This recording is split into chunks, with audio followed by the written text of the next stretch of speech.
Assalamu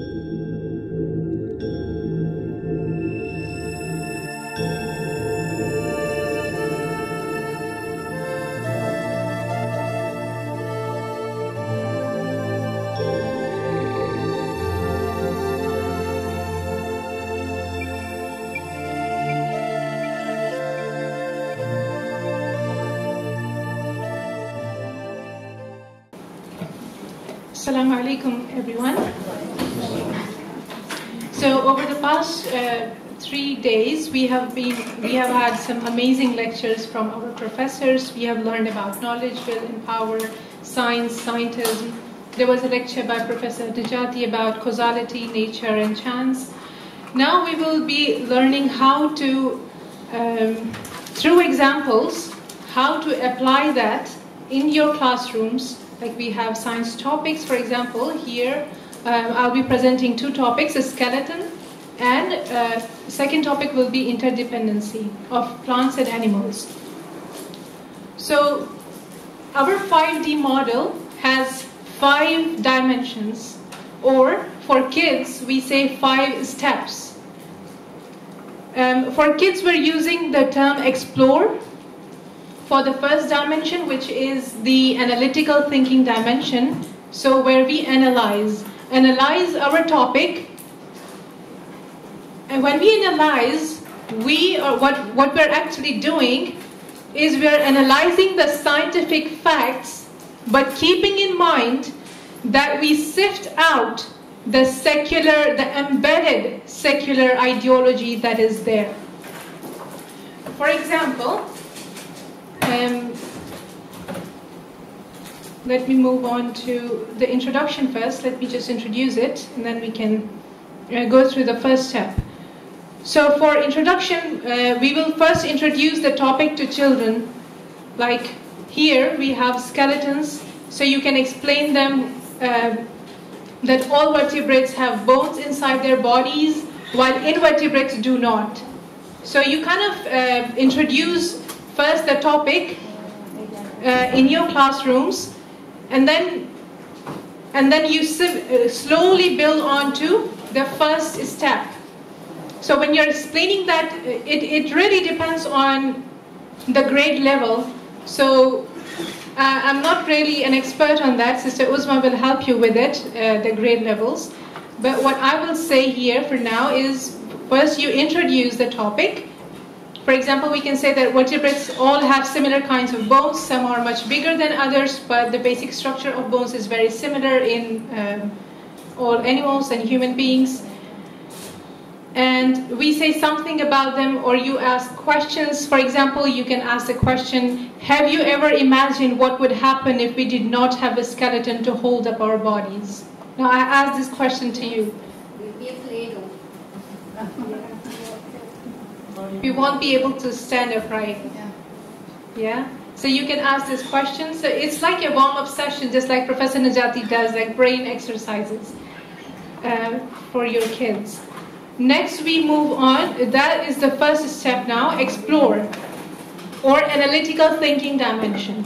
So here, as I said in the beginning, we give the information about skeletons, making sure that there is no secular term. For example, by secular I mean like we don't use the word natural, right? Because natural, the word natural is actually a bit loaded term, so it's better to avoid it. So you explain it here. The skeleton forms a structure where the muscles are attached and anchored to provide stability as they hold the body together to enable us to carry out functions. And then skeletons act as a protection for delicate organs. They protect the brain, the rib cage protect our lungs, our heart, which are very delicate organs. What if? And then later on, we will use this same observation, the same information to ask questions later in the later dimensions. For example, we can ask our children like, what if there is no rib cage? What will happen to our heart or our lungs? Okay, so but make sure that in this dimension We also discuss some fascinating facts, which I'll move on to later. But first, and then we also provide videos, video links or videos like this is the Prezi presentation. So we have the video here. I played just. It just makes the class a little more interesting. So we can show this video just to make the class more interesting and not boring. And then we explain the functions like each topic. There are some, there is something, for example, skeleton, like what's the function of skeleton. If you're discussing, for example, birds, then you discuss what is the purpose of birds in your discussion. But we also make sure that we use, like for the grade level, this is for the grade level 3. So we try to use a simple language and put points in your presentation for children to grasp more easily. So for example, the functions of the skeleton, its shape and structure, it protects organs, it helps in muscle attachment, it produces blood cells as well, and it's a storage for calcium. And then we can have some fascinating facts for the skeletons. For example, the skeletal system consists of 206 bones. A hand has 54 bones. This just makes the class more interesting, like if we give the fascinating facts. But when we do that, we always, this is very important to make sure that, because the science that we have adopted has this thing that it attributes, like we have learned it so far, that it attributes things to causes. So we make sure that we kind of sift that out in your classrooms.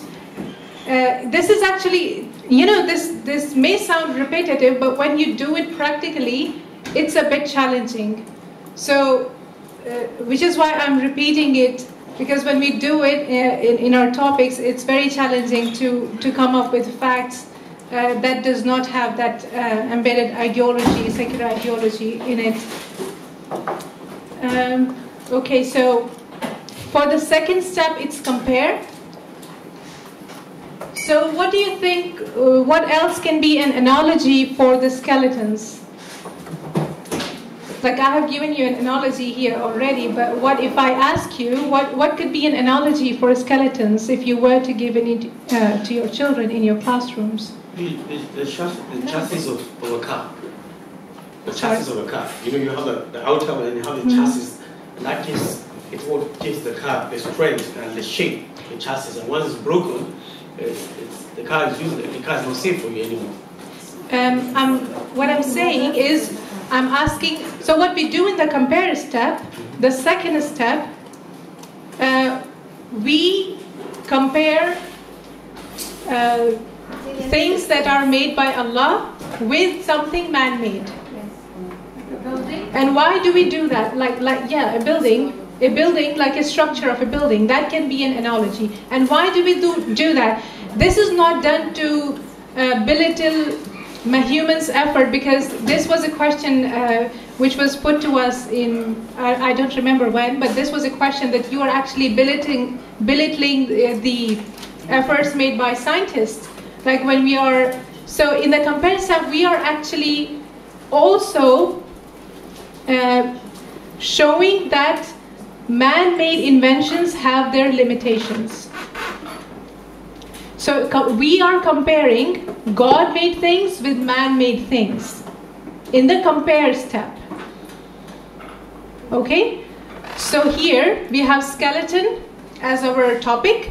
So we will be, we will be comparing skeletons with a multi-story building, like the structure of a building.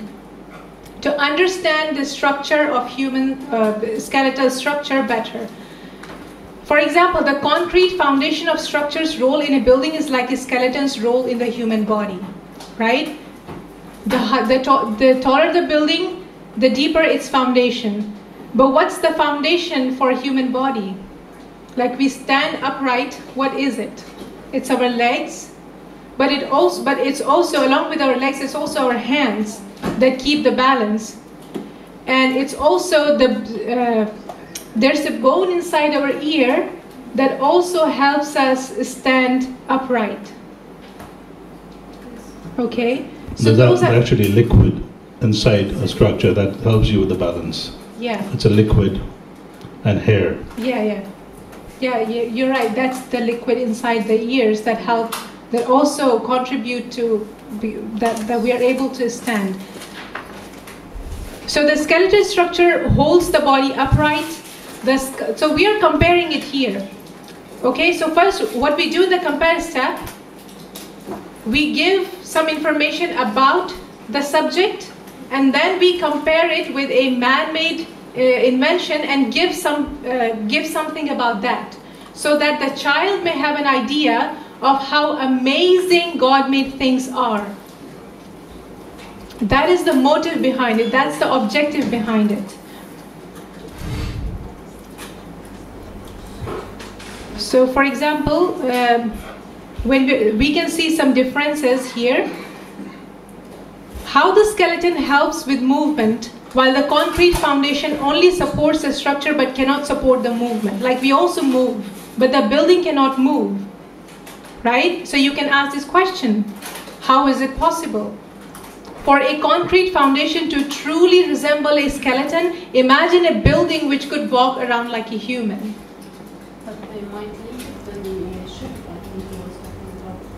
So we need to be careful in the questions, because they might give us another example which is concrete and at the same time it can move. Like a car. For example? The car, the train. Yeah, but yeah, obviously, but we're talking about the skeletal structure. The structure of a car cannot move until it has wheels. But that's a different story. Like, you cannot use that an analogy here, because that will be a bit more challenging. But I mean, these are the challenges that we might face with the kids. They might bring this up. Yeah, it doesn't matter, because whatever analogy you come up with, you're going to look for some similarities and some differences. So it can be anything. So you can say, what are the similarities? What are the differences? So whether you use the structure of a car or a building, it does not make any difference. The point is that you're trying to show how a skeleton is providing the structure to a human, and a building needs a structure as well, right? A car needs a structure. Everything needs a structure. Yeah, we're looking for similarities first, and then looking for differences, and then concluding that God-made structure is way more amazing than human-made structure. Because God-made structure also grows like a baby. A baby is born, it has more bones than us, than adults, and then it grows into an adult, and then it ages and then passes away. But what about a building? We will learn that in the next step. So for the compare step, we just make sure that we point out the similarities and differences, and also at the same time we show our kids that how much time it takes to make a building. Like, how much time would it take to make a skyscraper? Like 2 months, 3 months at most, or maybe more than that. Sometimes years. If we have a huge team or it's a huge project and millions of dollars involved, they can do it like in just a couple of months as well. But again, a couple of months.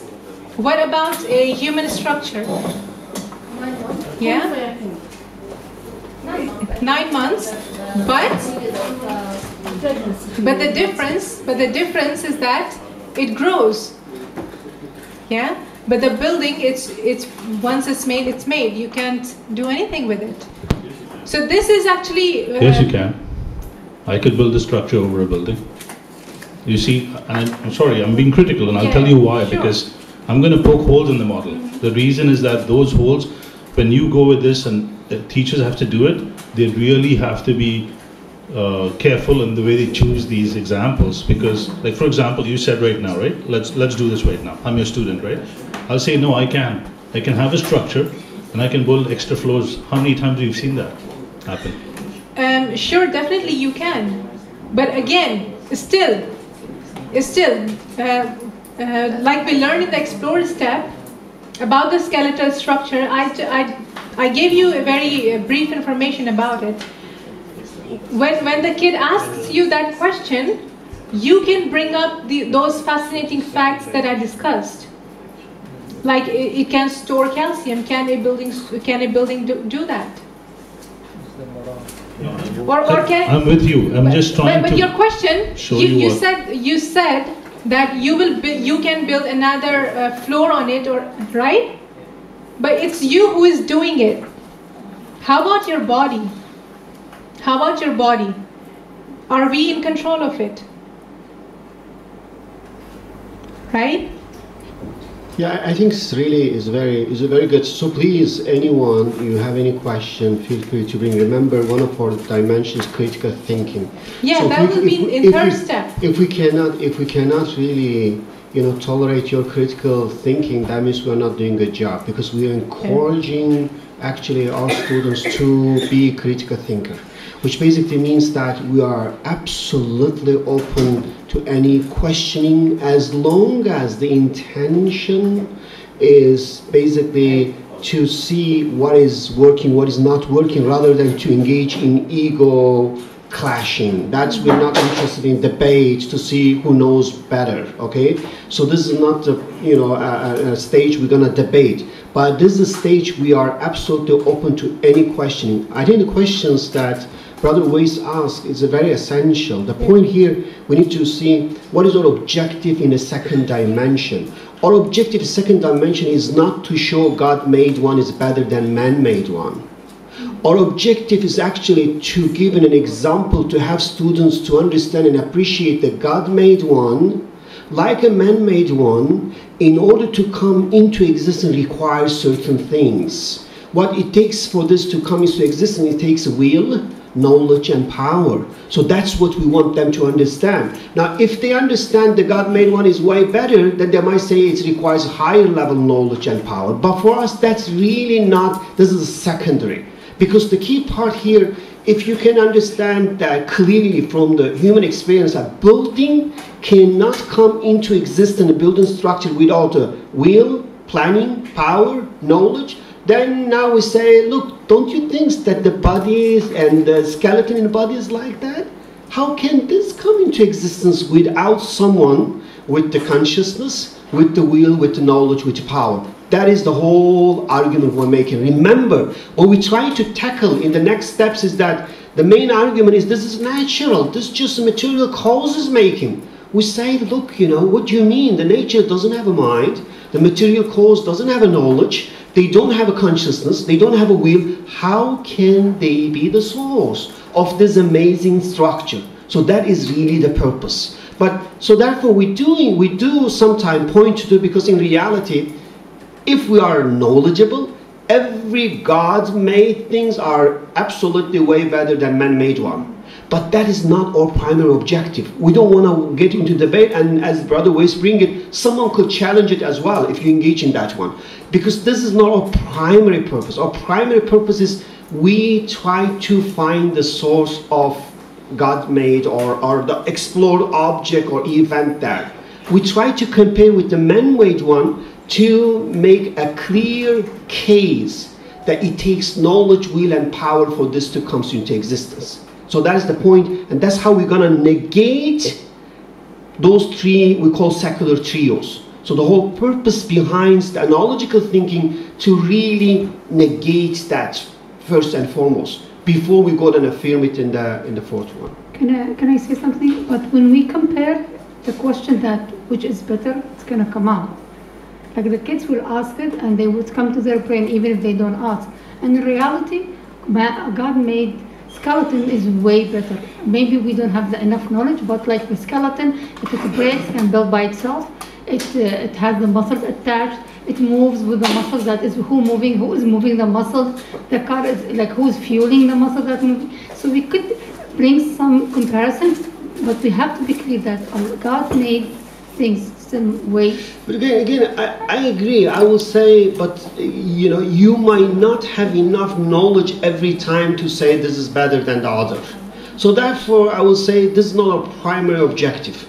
It doesn't have to be better even for you to make your case, but it is better for sure, unless you're ignorant. You have to be clear about that. Yeah, but again, you might not really know. Therefore, I'm saying that just you don't need to open that debate. It's not necessary. Because like you see, you know, Brother Weiss was questioning, saying, no, I can't because he's an engineer. He's saying, look, you know, I could come up with something.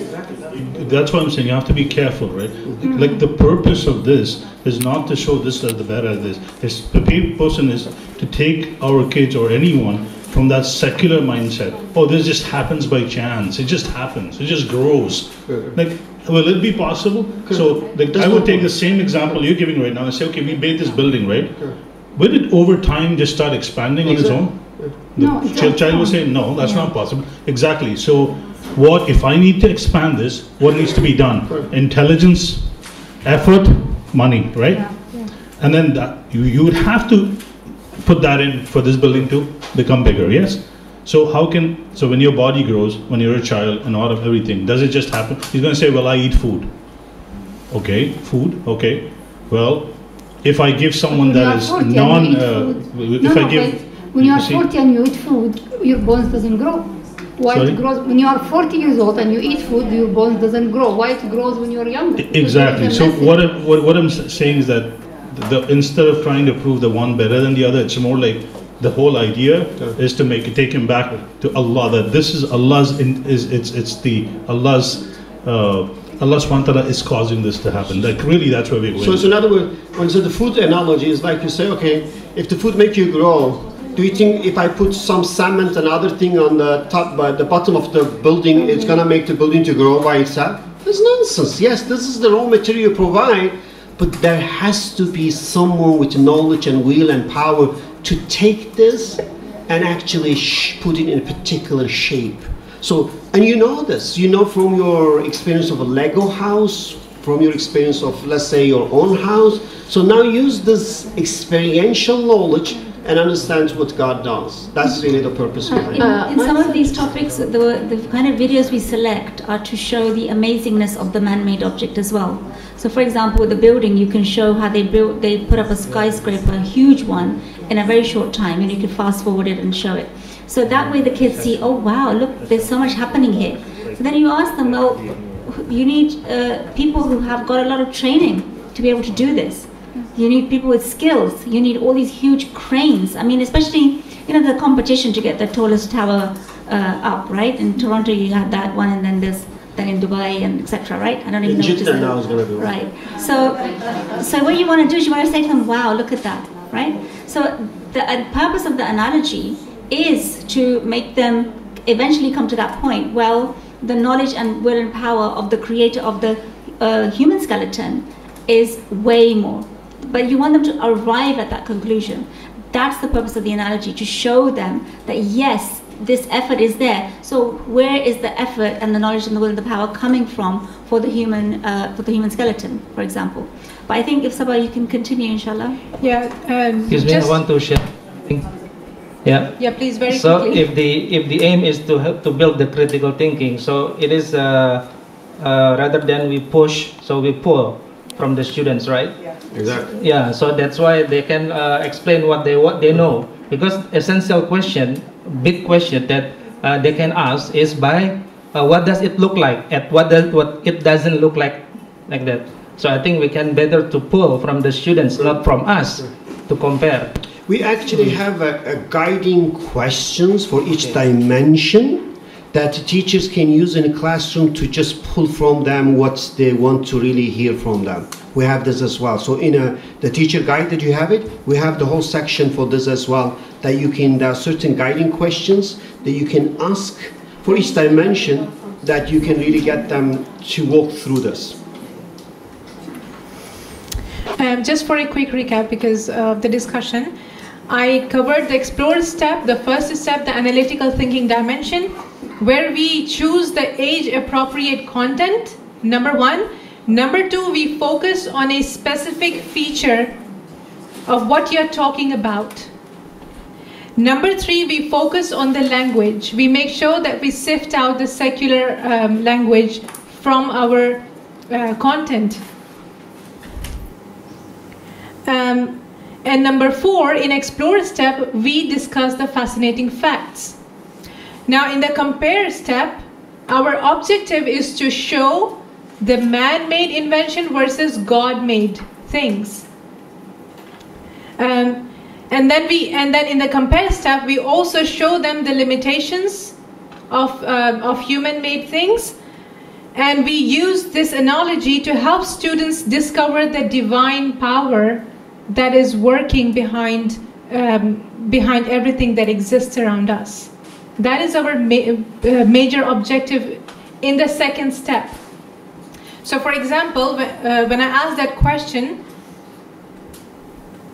how do skeletons help with movement while the concrete foundation only supports the structure but cannot support the movement? Right? It's a good question to ask to your students. We can also say that concrete takes weeks and months to be molded using machines and a concrete mixer, and once the shape sets, no significant changes can happen.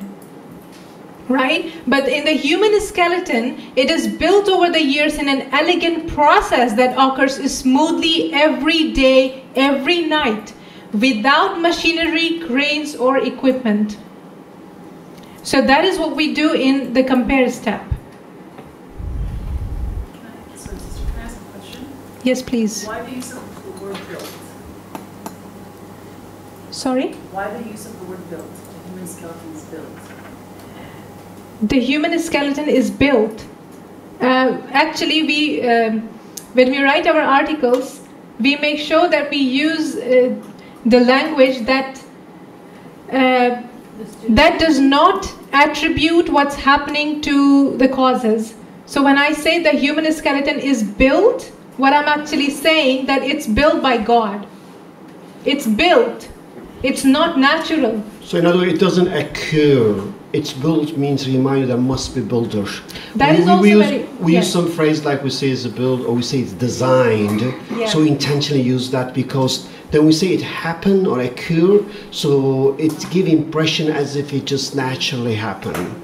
So we use certain phrase based on Tawhidi perspective. When we say it's design, it's obviously a reminder there must be designer. Or we say it is actually built, a reminder there must be builder. I think the reason I asked about the word built is it actually reminds me of a building. So I think that's why I was asking. Yeah, no, I think we use like, again, like remember the Quran used sakhara.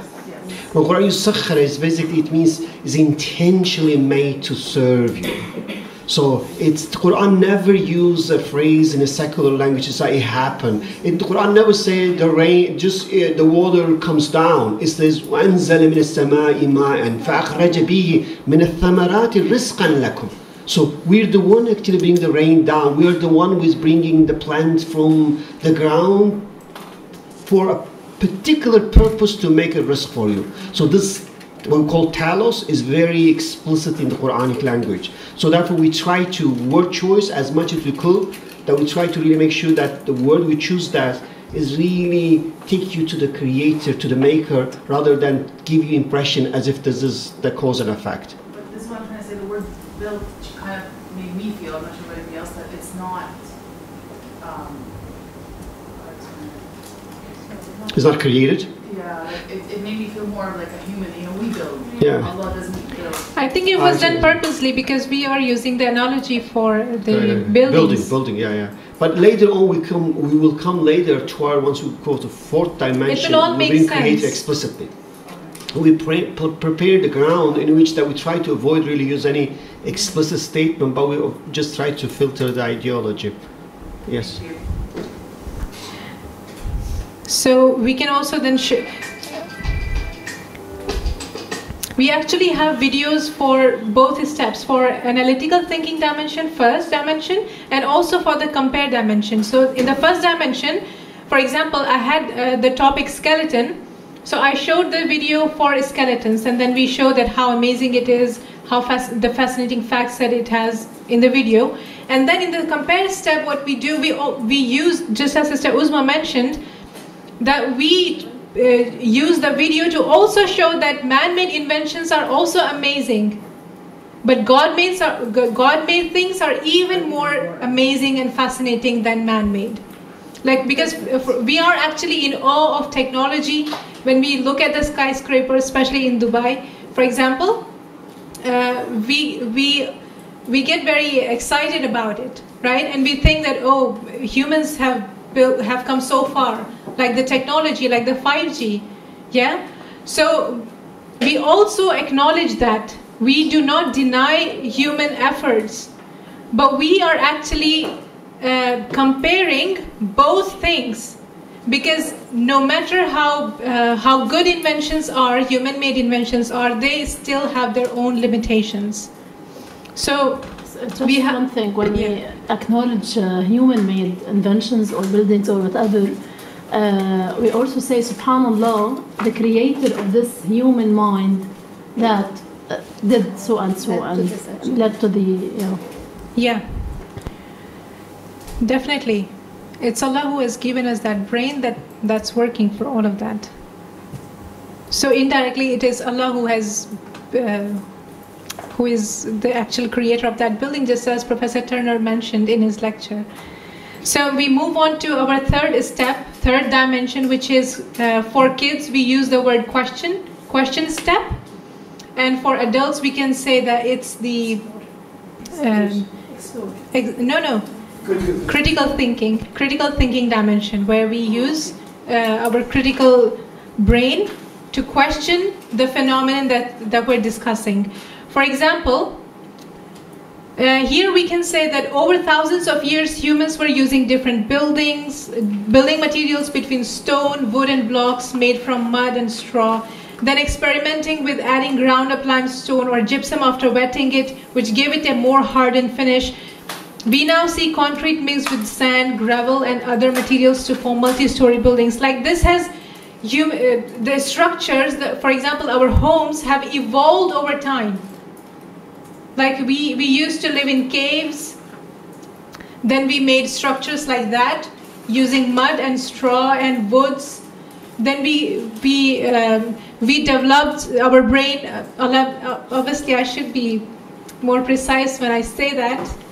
But then, you know what I mean, like, it took us thousands of years to make that multi-story building. Like to come up to that, to build a skyscraper, it took us thousands of years. And imagine the information or the knowledge that humans have gained so far, all of that pooled together, and now, at this age, we are able to build that skyscraper. But human skeleton has been there forever, like since the beginning of times.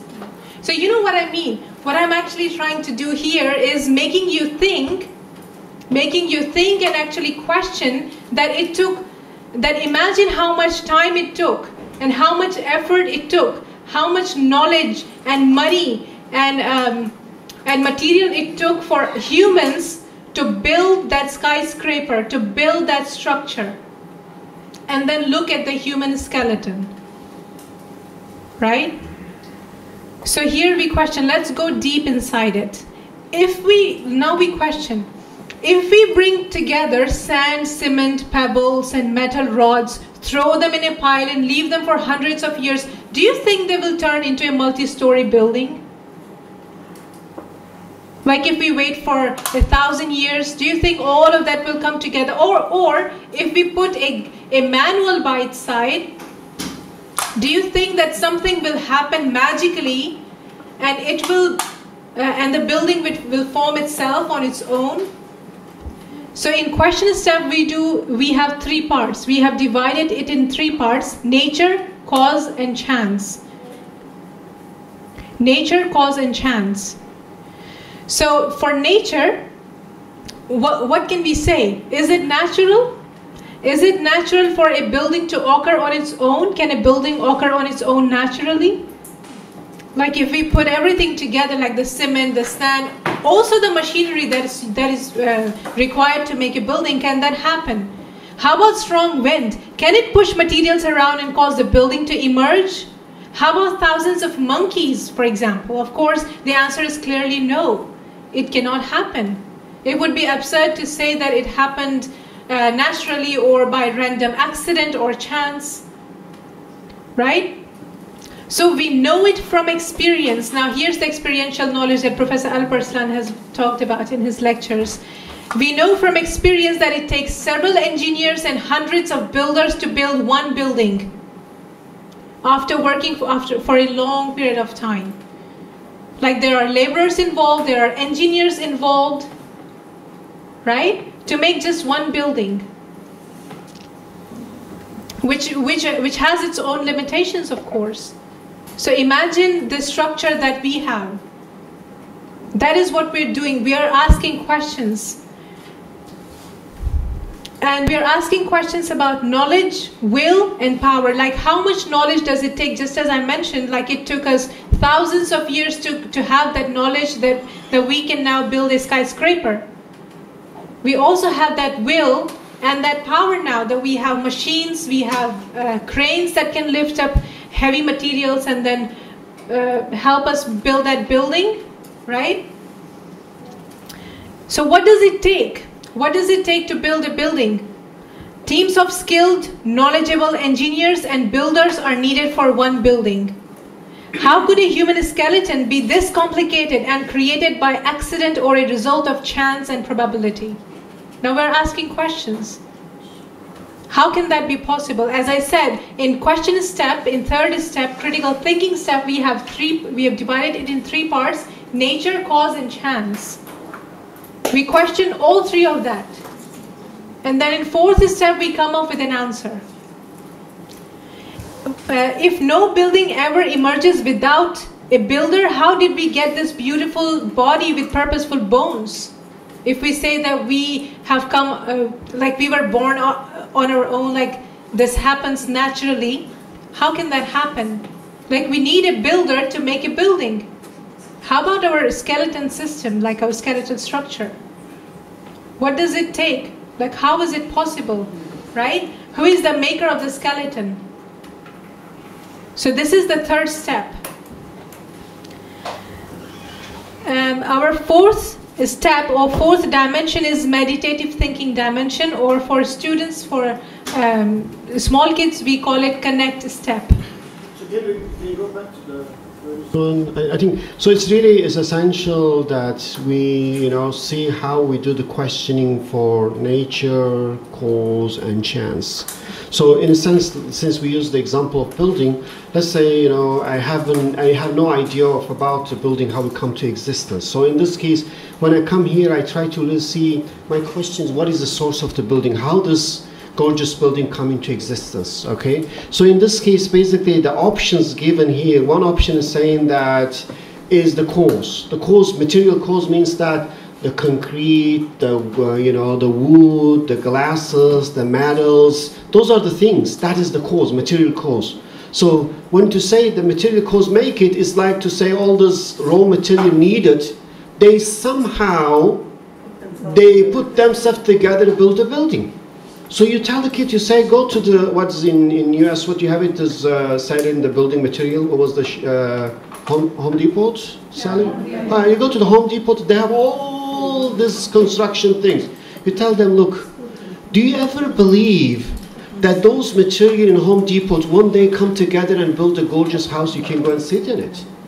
They'll say, no, nonsense. Why? Because it can't, there's something missing. What is missing there? There has to be someone with the will and knowledge and power go and take them and move them around to turn into building. So then that's how we knock down the basic material causes. We say it doesn't make sense just to say because all raw material is there, it can just form itself. Because the raw material through the Big Bang emerged, and then what is next? Oh, they actually built something. They will say, first, just the cause, material cause. Second, what they will say is a nature. What is a nature? I mean, this is one thing we discuss, is always ambiguous word. But what they generally mean by nature is the collection of everything, plus laws, plus energy. So all the raw material, they will say plus laws, plus energy. Or we say the laws is like, you're saying is like the instruction, the construction manual for constructing building. Or let's put the best engineering books of building a building there.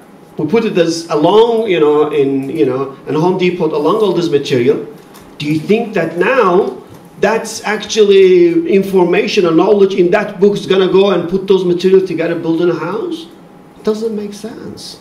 See, the knowledge can't be the source. There has to be conscious being with the agency, with the power to do that. Then you say, they say is energy. What is energy? Energy is actually, it's not the power of conscious being. Therefore, for the energy, we use a wind. So it's like, do you think the wind can push them around and build a building?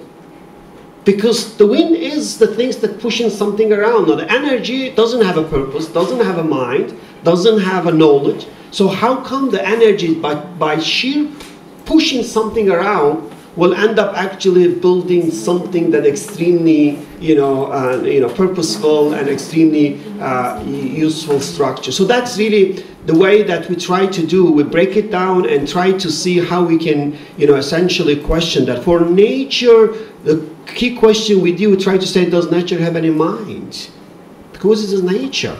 I mean, who is this? Does it know how to, do something? So, and the cause or a chance, we use a blind chance. There's a randomness. How come something just emerged out of, randomness, just by chance? So again, that's really, remember, those are the essential explanation in science as a source of the existence out there. So we try to see how we can really bring them and question them and say, no, you need someone with knowledge, will, and power to put them together. And how do you know that? You know from your experience. Yeah. Okay, my opinion is about the, is it syntax? It means that it should be in order. Because in the first slide, critical thinking is the second. But now it is number 3. No. Why don't we put a question in the beginning? Yeah, like that, because if it is a syntax, so students can ask a lot of questions in the beginning. So it is the way they think, that they have a critical thinking in the beginning of their teaching and learning process.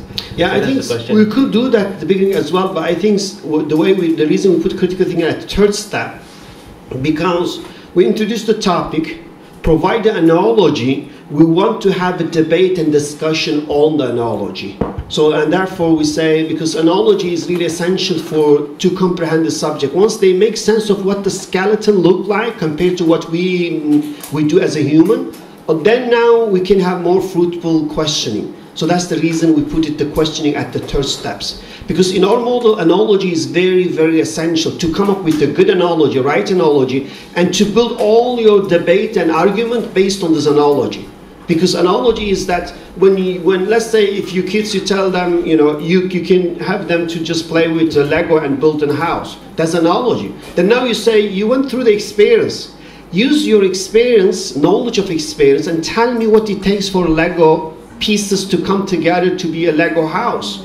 Oh, they say I have to have eyes, I have to have a knowledge, I have to have a power, move them around. Then you say, think about the structure as well. This is a building, this is construction as well. But with a teeny tiny piece of Lego that we call the cells.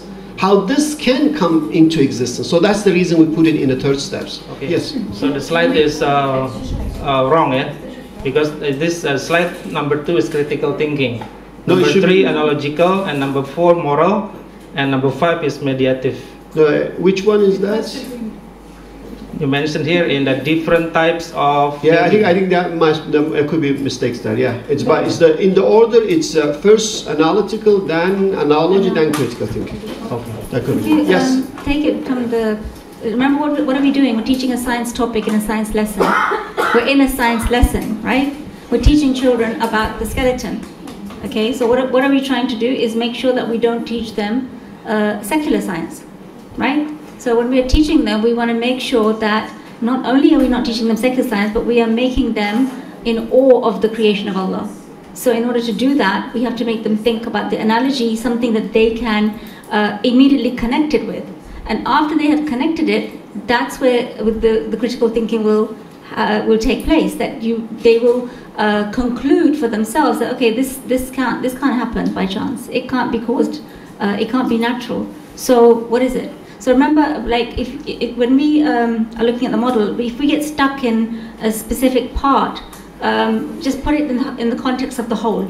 If you're finding, okay, what about this bit? Why is this over here? Put it in the context of the whole. See, okay, where are we taking this argument? And remember, like with us, we're adults, so we can maybe do this lesson in one sitting, can't we? We've been talking about it for 50 minutes already, right? We're really breaking it down. But you could you could do this in an hour. With the kids we did online, it was an hour's program. 1 hour, 15 minutes we gave for discussion as well. So you can do it in one sitting. And if you're not going to do it in one sitting, you're going to break it up into different lessons over a week. Then you've got to remember that you can't have a lesson just about critical thinking without what was before and what's going to come after. So you have to always remember to keep that context. That's really important. Otherwise, it's going to be a futile, it's just going to become an intellectual exercise, inshallah. Yeah, is that clear? I just wanted to say that we might use examples of the Titanic and the Challenger shuttle. If you want to elaborate more on the perfectly made, human-made shuttles or whatever, or the ship, and then what happened, the disasters that happened. So how people would think that they were perfectly made, but as materialistic would think, it was really perfectly made, and it had no flaws, nothing. Like the Titanic. Yeah. Okay. So that's the Titanic and the shuttle, the Challenger. The Challenger. The thing is that it's like, when you see something made by humans, you think, wow, amazing. Like anything, if we're trying to make something with Lego, it's kind of complicated. You're trying to draw something, it's complicated. You're trying to cook something, it's complicated. You put in something wrong, too much salt, it goes wrong. Anything a human being does can be done really well. Yeah? It's not perfect. It can never be perfect, but human beings understand that. It's their arrogance that gets in the way of them not accepting and acknowledging it. Okay? And it's what everything we've been talking about for the last 3 days is that we put a cover between ourselves and the created world and the creator, so we became overconfident in our own abilities. Okay, but science to the point where we undermine the creator. Exactly. So these things are just. But I think, Sister Uzma, the order, as Brother said, in terms of where do I start, is really, does it really matter if it goes in a certain order? Do you know what I mean? Like, I could start with a question, get them to think. Have a little bit of an exploration about we actually did that, sister. Yeah. In the introduction part, I asked a question. We started with a question. Yeah. But the question was about the skeleton. Yeah, but I think that's the part that you think. It's like introducing the topic. You can have the question at the beginning. It's basically to ignite the interest in the subject. But the question stage here is about questioning the nature, chance, and cause. That's what we might do. In other words, you can have the whole model based on question as well, depends on your teaching style. But what we mean by the question is essentially critical thinking. So we say critical thinking is all about really filtering the false ideology. So in a sense, how you can have them to say La ilaha, which means to say nature, chance, and cause cannot be the source. So because I want to know the source of this building, and someone make me to believe the window make the buildings, the others make me to believe the concrete is the source. Now I want to actually first to say they can't be the source. Once I see that, then I ask, what is the source? My conclusion that the source has to be something different than the building itself, because the building cannot be the source of itself. Why? Because there's certain thing with the building that has a certain quality, doesn't exist with the building, and has to be with the builder. Like what? Like none of the part of the building has a consciousness. None of the part of the building has the knowledge. So none of the part of the building has a will. But the knowledge, consciousness, will is absolute necessity for the building to come into existence. So the way they're telling us, basically, they're telling us don't believe in the builder, just look at the piece that makes the building, they are the source. That's materialism, that's a naturalism, that is the causation. So it's complete nonsense when you think it this way. But unfortunately, since they teach us again and again, it becomes the default thinking mode for everyone. And therefore it's become very difficult to even question that, because the mind is always thinks through that way. we think through the material cause and nature and chance. What we try to do here in the third dimension to really bring this explicitly in question and say, does it have a mind? I remember Brother Weiss was the very first day when he was emphasizing that. It was like, what is this? What is your nature? Does it have mind? How can you do that? So that is exactly what we try to bring it here, but for each one of them.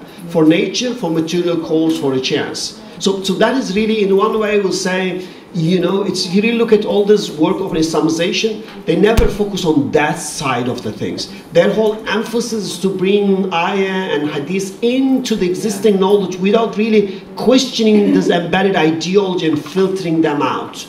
That's our objective. It became normative. And exactly. What we're trying to do is challenge that idea of normalizing all those thoughts and bringing them back to the base, basically.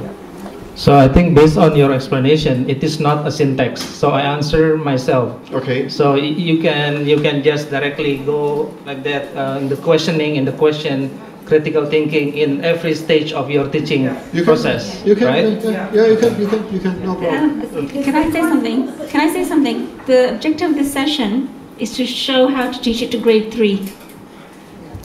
Right? So you'd be surprised what grade 3 can come True, but how are we going to answer it? So we got to let's keep the discussion at the level of how we're going to answer grade 3, and let's think about the questions grade 3 will ask. Otherwise, we miss the point of it, because we did the theory, right? We did the theory, but in terms of applying, otherwise it's going to still be theory. So, yeah. I think that. Yeah, exactly. Let Saba continue with point 4. Sister, yeah. Oh no, I was just saying that questioning that you can use at the beginning is up to you. It's at the third level of the critical thinking. It's about developing the questions or getting the students to ask the questions so they're able to filter out and get back to the knowledge, the will and the power. Am I right in saying that? Questioning is a technique that a teacher uses at any step, right? You can use it at any time. You're going to use questions everywhere. What we want to clarify is what's the purpose of each dimension. You're teaching science. You're in a science classroom. You're going to say, okay, we're learning about skeletons today. Who knows why we need a skeleton? That's a question, right? But that's not a question that we're talking about in the third step. We're talking that there your questions have to be very specific, negating the material cause, nature, and chance. So my question is actually that the questioning that is negating chance, cause, nature. How often is this done? Like, is it going to be done in every single lesson, or is it? So this is. Sometimes kids can start getting annoyed. Okay, this is one topic, right? Now, are you at grade 3? How many science lessons would you devote to the topic of skeleton? Maybe 4 or 5, out of your whole thing. This is what we need to work out. When we talk about curriculum and breakups and academic calendars, how many lessons do you need? So if you need 4 or 5 lessons, then how are you going to divide these 5 steps up in that?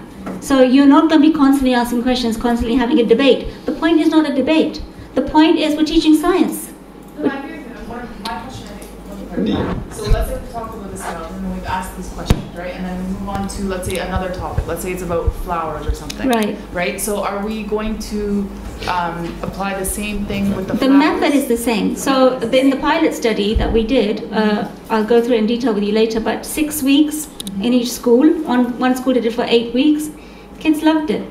And what happened is that as they went along, they picked up what it was and they started to say, okay, well, now we're going to do this, now we're going to do this. So it became a way of thinking.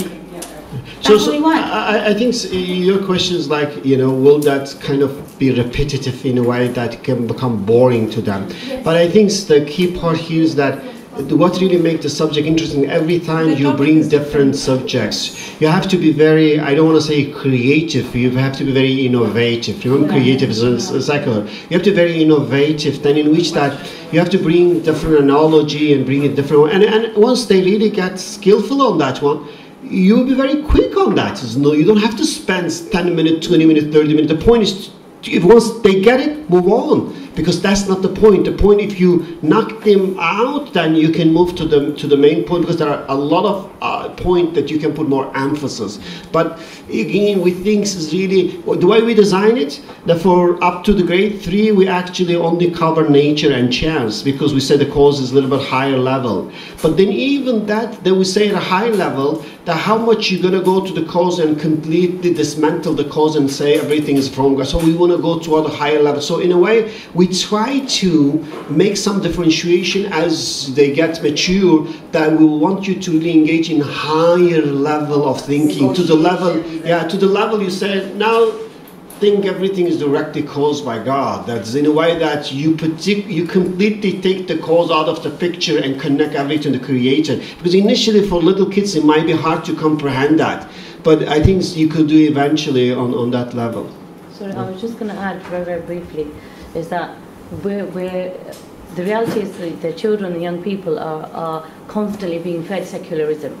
So by you paralleling that with the Tawhidic messages through your teaching, you're working in tandem and breaking down the secular thoughts that they got, which are being reinforced all the time. So don't ever think as a teacher that they're going to get tired or bored. It comes from you. If that passion is in your eyes and you will for them to be enlightened and awe-inspired, then there will be, and that's the whole. Yeah, I think we need to look at this knowledge in terms of ma'rifat tawheed is like a food that you're eating every day, even though it's the same thing. Since your need is repeated, you're not going to get tired of it, because every time you bring this issue, you're actually refreshing the connection, and you have them to feel the presence of Allah. And because of the human nature that you have a ghafla, you can easily be forgetful. Then now you bring this one, you remind them, they feel again, oh, another. Yeah, you can. Correct.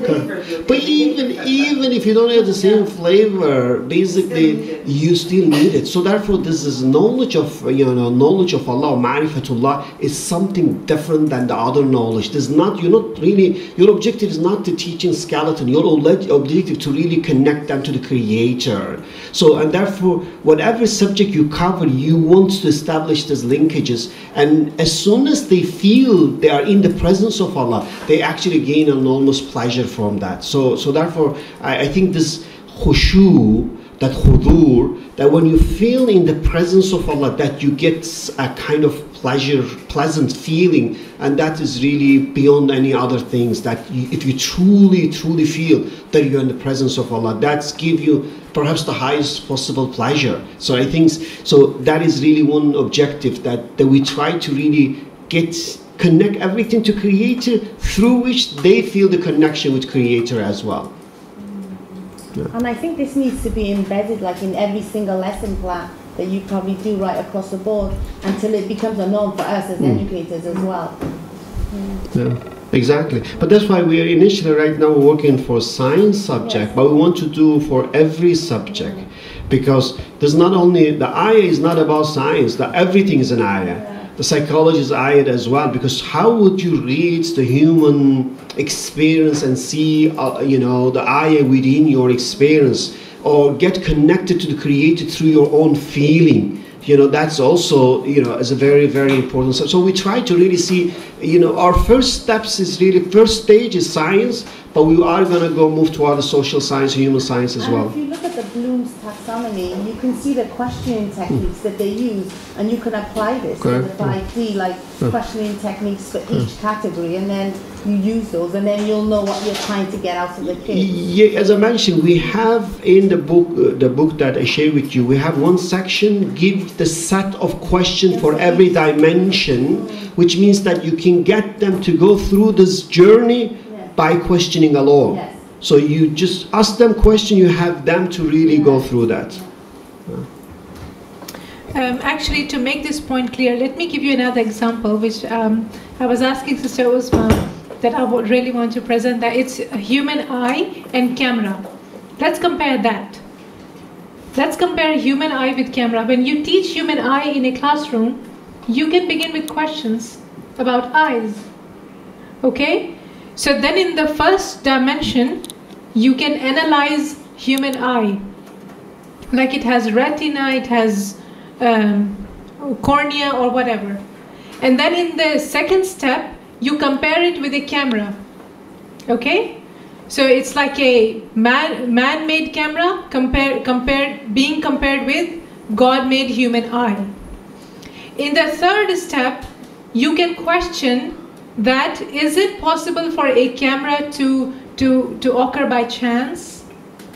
Or is it, or you can then also question that is it that did you get your eyes by chance? Or is it luck? Is it pure luck that we can actually see? Right? So that is the objective for the third dimension, as Professor Necati mentioned, is to simply make students question the nature and cause for third grade, and then when we move on to fourth and fifth and sixth grades, we also include the chance as well. Right? Am I right? It's cause, causation, because it's a bit difficult. So we can also ask this question, like there was a very interesting question. I was talking to Professor Necati the other day, and there was this question like, does the eye sees? Like, do we see from our eyes? No, it has to go to the brain. The eyes are moving. So does the brain sees? No. Right? So those can be the questions. Yeah? So questions like this can be asked in the beginning of your session. And then in the third step, you can ask the nature, cause, and chance. Does that make any sense? You can ask your student, like, does your eye sees? But this can be done for higher grades. Yeah, because we see only when light enters our eyes. For example, I'm looking at this. The light strikes my phone. It enters my eyes.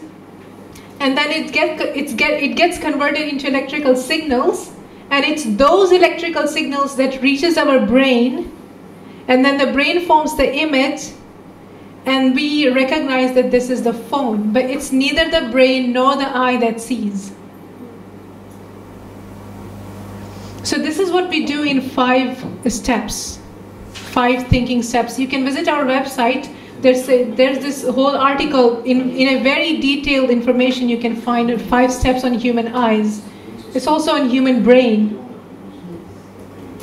So whatever we see, it's actually a direct creation of Allah. Even my speech, I'm seeing, listening, and talking and moving at the same time. Like it's all being created directly. That's what we do in our 5 steps. It will all make sense. When you do it for the first time, you always have those questions. But when you start, the trick is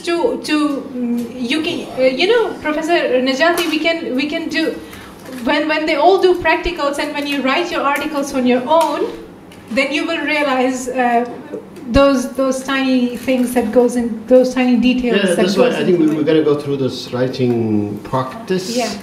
On that, so it all makes sense. Yeah. So therefore, look at this as just an example in which that you can somehow mimic when you do yourself. So in a sense that try to really, I think it's like, try to first understand what really we try to do, what is that, and then, and I think the end, when you have question, obviously question that. But then I think the essential part before to question, we need to really understand what is out there. So that's the things, because we need to, it's because all of them are like connected to each other. So sometimes maybe, we need to better to see the all that we can question better in terms of what is the flow in the model. So we now move on to the 4th dimension, which is the meditative thinking dimension, or for younger kids, we call it connect step. So what we do in this step, we have explored our subject, we have compared it, we have questioned critically. Now we are answering that question. Like we ask the question, then who is the maker of our skeleton? Now we are answering that question in the connect step. But to answer that question, we first need to realize 2 things. 2 things we need to realize. Number 1 is interdependency, and number 2 is benevolence.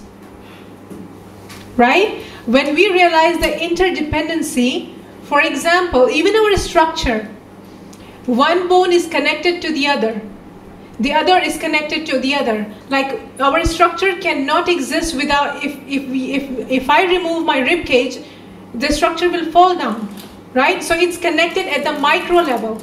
Now let's see how it's connected at the macro level. Our skeleton is actually connected to the air, right? Because it needs air, water, food. So it's connected to the plants. It's connected to your ecosystem. It's actually connected to the entire universe. So two things in this step, interdependency and benevolence. Now, why benevolence? Because it makes us realize that we are impotent. We are poor, like poor beings in front of God. So when we do those things in the connected step, then we say that, okay, so the one bone inside my body the creator of one bone inside my body is the creator of the entire universe. So first we do the interdependency part, because everything is interdependent and interconnected at the same time. Yeah. So this in this step, the connected step, we realize that the maker of one thing is the maker of everything. The maker of my skeleton is the maker of the skeleton of, for example, a lizard, or a leopard, or a lion. It's the maker. He's also the maker of the entire universe, because I'm connected to it, and I'm also dependent on the entire universe for my existence. So, because everything is interconnected and interdependent, it's poor, because I cannot exist on my own. Right? I'm dependent on food and water. So when things are dependent, they need someone to depend upon. So there has to be, now comes the concept of wajibul wujud, the necessary existent being. So now we say that it is Allah who has created skeletons, who has created our skeletal structure. Right? And we also prove at the same time that He is one and unique. Just as Professor Colin Turner mentioned in his lecture today, Ahad and Wahid. Both of His sifat goes at the same time. Here we mentioned the name. Here we mentioned that, the divine names. I move forward. Okay, the skeleton structure depends on many things. It needs elements such as calcium, it needs plants, oceans, atmosphere, sun, solar system, galaxies, entire universe, right? The skeleton system works within a well-connected body. Bones support movement on their own. They work within a complex structure of muscles, tendons, ligaments, nerves, and fat. So it cannot occur on its own. It's dependent. Question mark should be, right? It's not a statement. Bones support movement on their own. It is a statement. It's a statement. Bones support movement on their own. So we're not asking questions. We have asked questions before. Now it's a statement. We are saying bones support. Oh yeah, that's a question, right? There has to be a question mark there. Yeah, you are right. If it was a statement, it would be a secular one. Yeah. That's right. That's a mistake. So the one capable of creating the perfect skeleton for the human body must be the same one who created these additional features. He must also be the one that provides nutritious food and water for humans. So the one who created me must have also created water. He must have also created plants. He must have also created the sun, because I need the sun. And the stars, the moon, and everything, this right? This is when we come to the idea that Allah subhanahu wa ta'ala is not only the Khaliq and that's it. No, He's also, yeah, He's also Rabb and all of those divine attributes. So now we also mentioned the divine names in the fourth step, the meditative thinking step. We also mentioned the divine names that are manifested in the skeleton, that are manifested and reflected. As we learn in the mirror analogy, that professors have been teaching you so far. So now we're applying it, okay?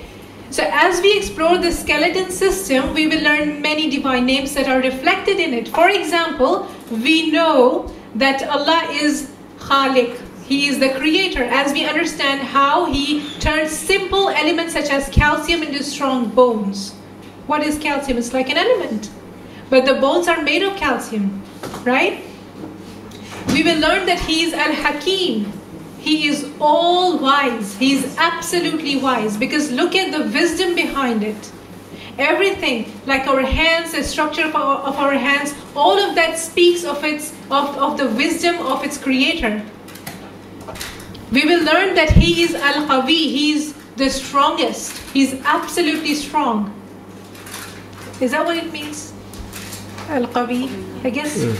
Yeah? As we understand how He makes bones to be strong.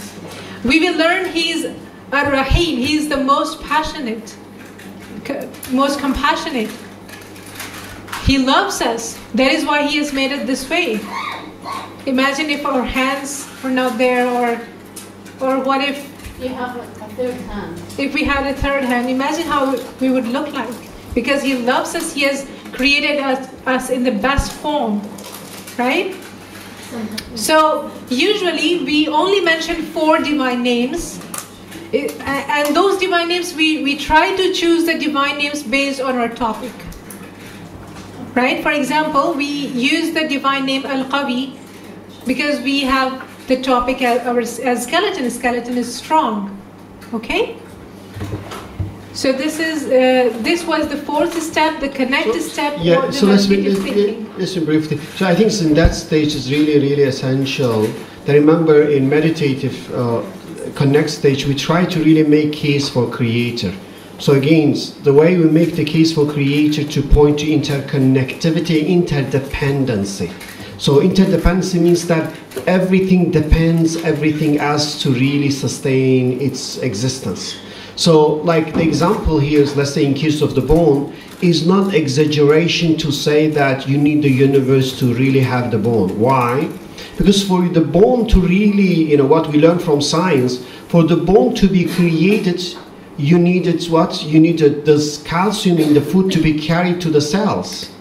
For them to be carried to the cells to be alive, you need to actually have an iron.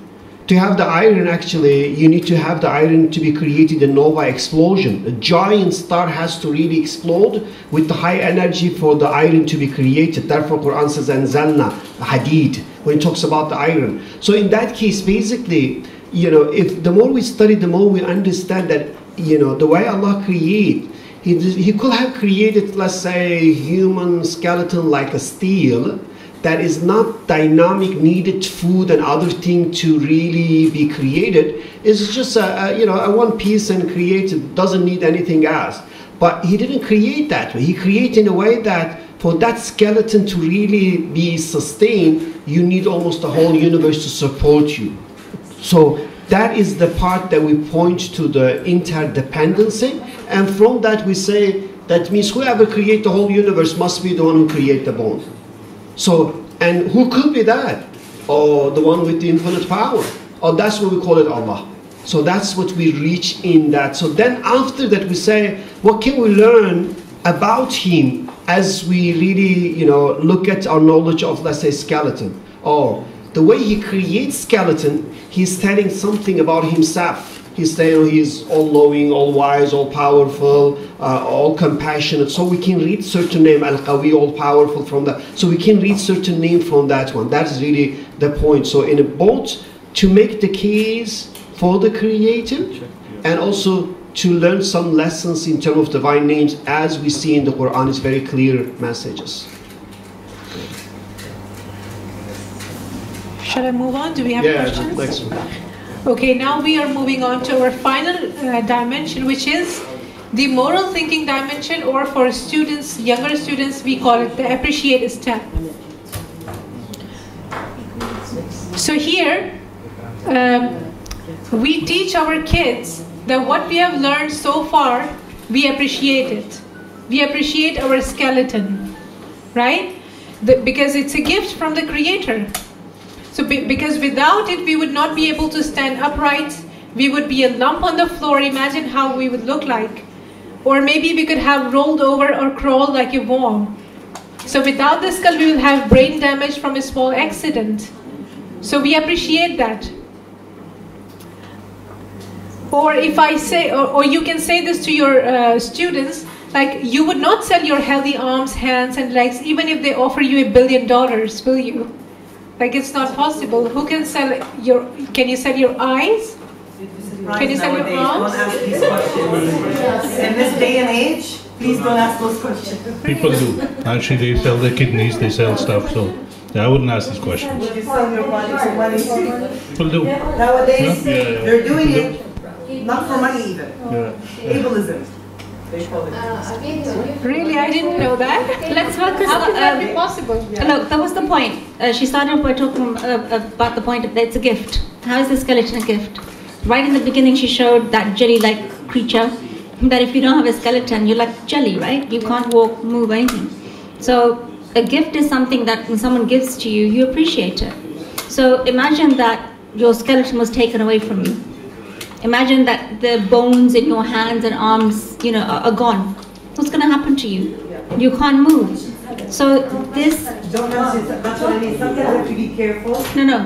I understand. I understood. So what I'm saying, that's why I keep saying grade 3. Bring it to the level, okay? How can we show the kids that the skeleton is a gift? What's the way? You're the teachers. Okay, you tell me. How can we show them skeleton is a gift? Because that's the conclusion that we're trying to reach to. We could make it simple as, how can you play soccer? You like soccer. Exactly. How can you play soccer? Exactly. So this is more of a grade 3. Exactly. At playtime, you can't run around. Okay, you can't jump. You can't even use your fingers to play on your phone, right? So these things that we have, the bones that we have, without them, we would be in trouble. The things would be boring. Life would be difficult. Yeah. In the topic that we did of the eye, we showed a video of two girls, sisters, who were blind from birth, and then they had corrective operations, which is like a 20-minute procedure, in some village in some poor rural part of some underdeveloped country. 20-minute procedure, and then the way they felt when they could see, the way their mother felt when they could see. So we have to bring that wonderness, we have to bring it out and show. So in the same way with this topic of skeleton, we could talk about those people who don't have body parts. Yes, it's very, people can say, yeah, I'd sell my kidney for this or my this for that. Why are they saying that? Because of the secular ideology that's imposed on us has created these problems that people have to do that, or the arrogance that some people have, and they think they can do what they like, right?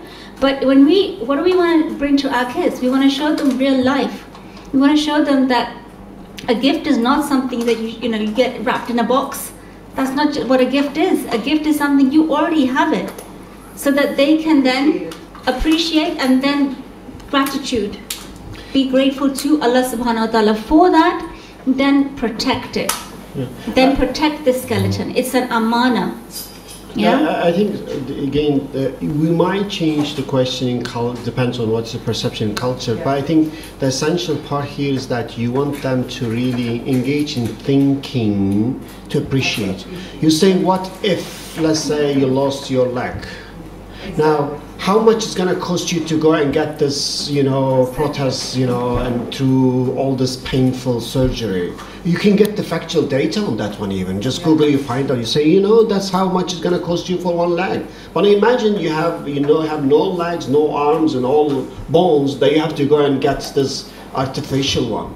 And how much it's going to cost. So in a way that you want, because we always take everything for granted until we really lose it. So here we even want to bring some stories in which that they can reflect on those who lost that. And we have a lot of people. It's meaningful. Yeah, exactly. So therefore we want them really, you can bring story, you can have them what ifs, kind of reflection, thinking. So then the whole point is to really have them to appreciate, not take it for granted. Because you know, if you have a bones and legs, you don't really think its value until you start to lose it. So that's the whole point, and therefore we try to choose the video that even to show some story that in which they can really reflect and think and appreciate. In this kind of stage, I will make it more positive way, that what we can use, what we can be benefit to others with what we have. I think like that. Yeah. Yeah, but that's exactly coming in terms of the lessons. That's right after that. We appreciate first, then we reflect on how should we use it, that we call the character lessons. How should we then, if we have some gift, then what is really the purpose of that? How can we use it? So I think that's the part she's now explaining. Yeah, so in the final step, the moral thinking dimension, we first tell our students that you appreciate whatever we're discussing and why, just what Professor Necati mentioned. And then we tell them that the benefits of things, like for example, what's the benefit of your skeleton? Again, like it comes to a whole, you should make a circle, like it should come to a whole circle, like you begin from that and you end with it. Sorry, you end with it. Like you discuss like why is it important? Why is your skeleton important? You can either ask questions or you can just explain it to them. And then tell them that why should you appreciate it? Why should you be thankful to Allah? So in this step we also do 3 things, which is dhikr, fikr and shukr. These are 3 steps we mention in this final stage. Dhikr means remembrance. Obviously we say that we remember that it is Allah who has created the skeletons. And fikr is reflecting on skeletons. Like we reflect that it is Allah who like it can no one except Allah can create skeletons. That's the fikr or the reflection part of it. And then shukr, like you appreciate it or just be grateful to Allah and thank Him for the skeletons or the topic that you're discussing. And we also have the character lessons that we discuss in this final step. Because when you conclude that your skeleton is a gift of Allah, then you also sort of become, we develop this sense of humility, this sense that we are nothing in front of Allah, which in turn makes us more kind and more compassionate, not just to ourselves, but also to our fellow creatures. So that is what we do in the final step, the moral thinking dimension. And I think this is the most important. This is something that science has taken away from us. And this is why science has become more destructive than it's beneficial.